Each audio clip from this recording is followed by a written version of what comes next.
We got off to a bitter cold start today, and it's been a bitter cold day, and believe it or not, there is even more Arctic air on the way. I'll have your forecast straight ahead. Karen? All right, Paul. Also, it looks like we'll see another change on the Supreme Court.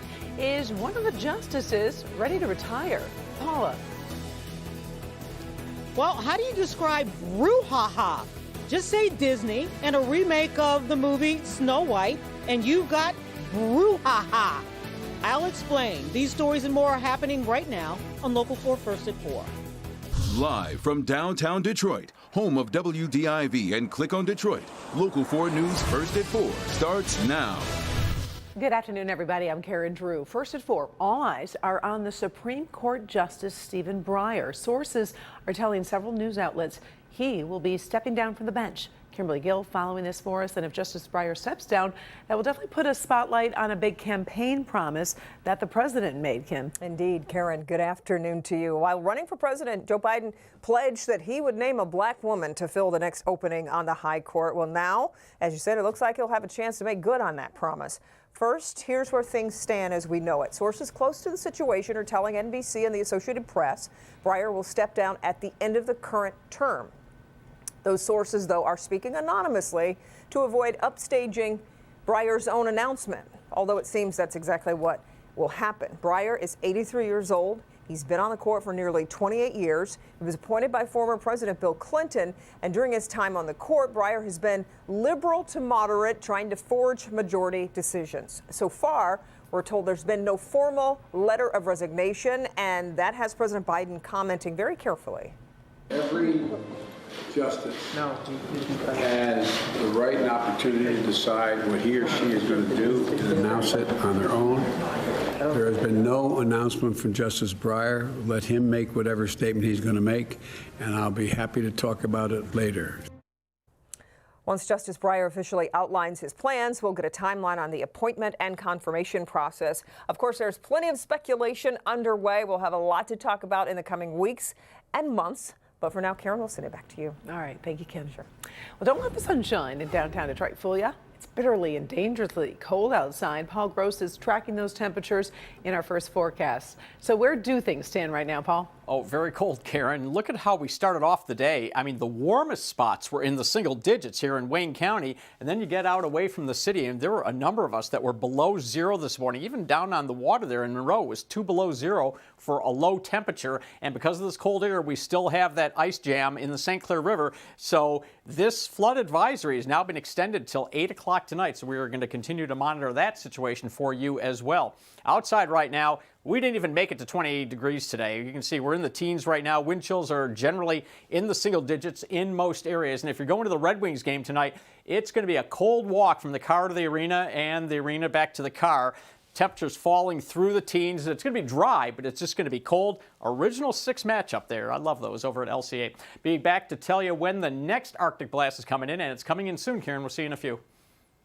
We do have some breaking news from the Federal Reserve that could affect really everybody's finances in one way or another. Fed says it plans to start raising key interest rates, and that could happen as soon as March. It's a key step in reversing pandemic policies that have kept rates low to fuel the economy, but they've also escalated inflation. So the stock market has been on a wild ride this week, waiting for that announcement. As stocks close, you can see Dow is down some 129 points. The Fed's action will eventually lead to higher rates on things like mortgages, credit cards, auto loans. You know the drill. But it is hoped that that move will also lower inflation. We're also monitoring the newest data on COVID-19 cases here in Michigan. The state says it recorded more than 27,000 new cases in the past 2 days. That breaks down to a daily average of more than 13,000. The 7-day positivity rate offers a slightly encouraging sign. It's now just under 31%, so it's falling a little bit. Also, we have seen an additional 379 deaths since Monday, with most coming from a records review. Attorney General Dana Nessel is launching an investigation into insulin prices, an issue that hits home for so many families. The AG is looking into Eli Lilly, one of the largest drug companies that makes nearly all of the insulin in the U.S. Now, Nessel says the average out-of-pocket cost for a single vial of insulin is nearing $100, and that's something she calls grossly excessive. The Attorney General is also challenging 2 rulings from the Michigan Supreme Court that currently prevent her from taking legal action against the company. We are getting a new clue in the attempted abduction of a 12-year-old boy in Canton. I want you to take a look at the composite drawing on your screen. Police say this is the suspect in the incident. It happened back on January 19th.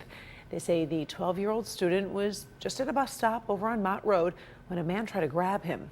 The student was able to fight him off and get away. We've already shown you the surveillance photo of the suspect's car, so if you do recognize the car or the person in that sketch, call Canton Police. Tonight, Governor Gretchen Whitmer will give her 4th State of the State address. The speech will be held remotely due to the COVID-19 pandemic. Today, we caught up with Lieutenant Governor Garland Gilchrist, and he says the governor will talk about opportunities in Michigan.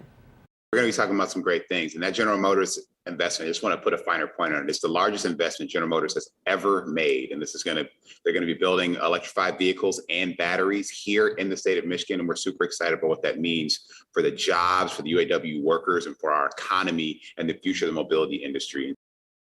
Don't forget, we will bring you live coverage of the State of the State right here on Local 4 and live streaming at clickondetroit.com. Our coverage starts at 7 o'clock.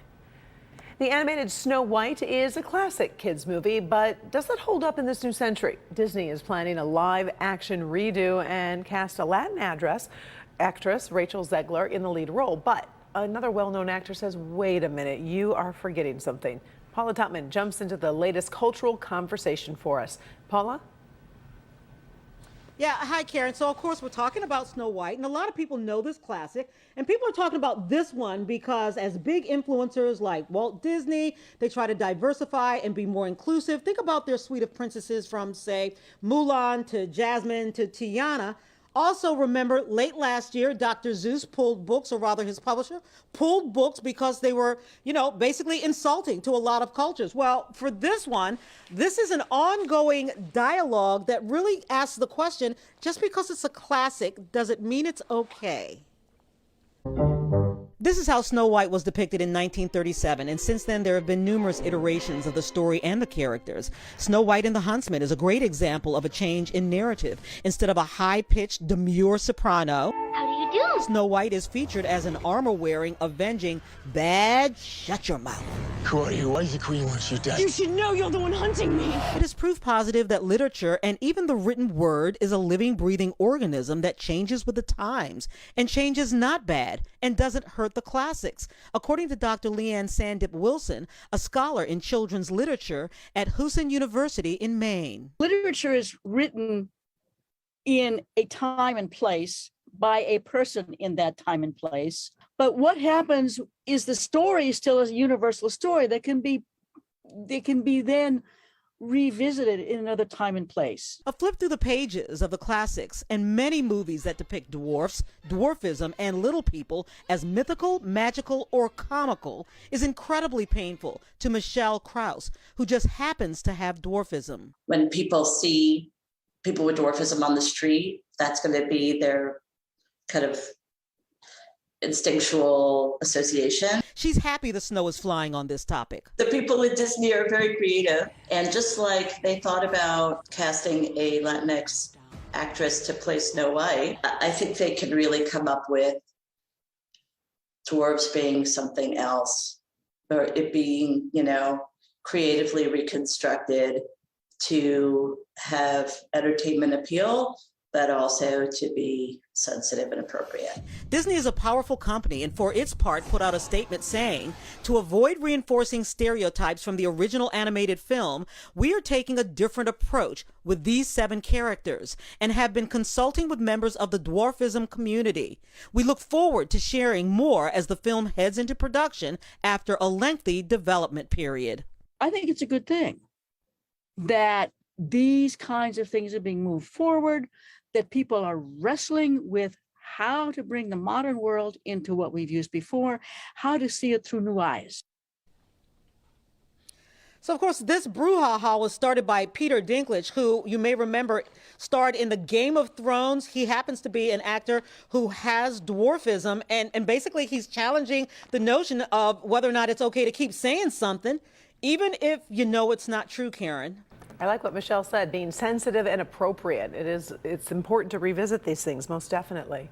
Paula, we appreciate it, as always.